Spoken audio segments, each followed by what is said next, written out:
Voici la râpe rotative, elle est munie de 3 rouleaux. Le premier va vous faire les tranches. Le deuxième va vous faire les râpés très vifs. Et on commence par le socle. Le socle est muni d'une ventouse en silicone.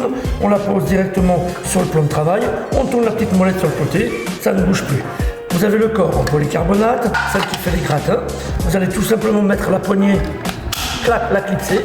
Et bien sûr, directement la mettre sur le corps. Il suffit de la rentrer dedans et de la clipser.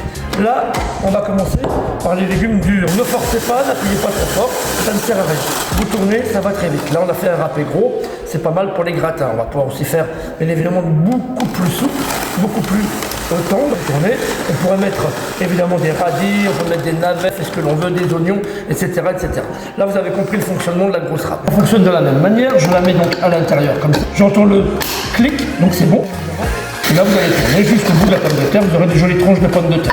Vous aimez les carottes Vichy, vous aimez les pâtes aux carottes, aussi vite, aussi bien, aussi facilement. Et c'est exactement la même chose pour les légumes plus tendres, tels que la courgette, le concombre, etc., etc. Vous voyez, ça va très vite. Je vais terminer par la dernière râpe. Hop là, la râpe fine de à l'intérieur. Et là, je mets directement ma carotte dedans et je fais aussi vite, aussi bien. Vous mettrez juste un petit peu de citron de l'huile d'olive. Et là, vous allez vous régaler. Je tourne. Vous voyez, c'est vraiment très facile. Hein. Faites-vous des petits gratins de courgettes si vous en avez envie. Directement comme ça. Un œuf de la farine. Comme je vous l'ai dit tout à l'heure, galette des pommes de terre. Je vous ai parlé de la dernière râpe et j'ai terminé ma petite démonstration. Vous avez un petit bouton sur l'arrière, vous appuyez dessus, le petit roux. Et maintenant, je vais utiliser celle qui fait les extra fins. On l'appelle la râpe cheveux d'orange. Je vais juste la mettre dedans comme ça. Et là, aussi, je fais mes carottes râpées très fines. Vous voyez, c'est vraiment très fin. Vitamines, les sels minéraux, tout reste à l'intérieur.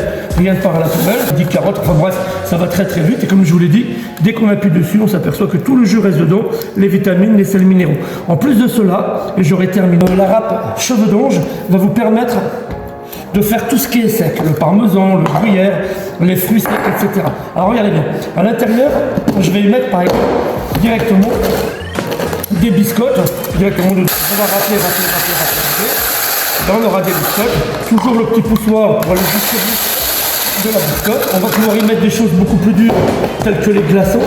On va pouvoir y mettre aussi bien sûr du sucre. Bien sûr, le plus dur, ça a toujours été les fruits secs à cause de l'huile qui était à l'intérieur, les cacahuètes, les noix, les noisettes. Ça c'est vraiment très compliqué dans un robot électrique à cause de l'huile, hein, ça fait de la pâte. Là, jamais. Vous avez juste à tourner et vous allez râper les noix, les noisettes, les cacahuètes aussi vite, aussi bien. Je vous rappelle que c'est la lame cheveux d'ange qui vous permet de faire cela. Hein. Donc vous tournez sans forcer, hein. Ne forcez pas. Et là, le tour est joué. En 30 secondes, vous avez de la poudre d'amande, de la poudre de cacahuètes, ou alors du chocolat râpé, de la noix de coco râpée, etc. Vous voyez, vraiment, c'est vraiment de la poussière. C'est vraiment extraordinaire. Merci beaucoup.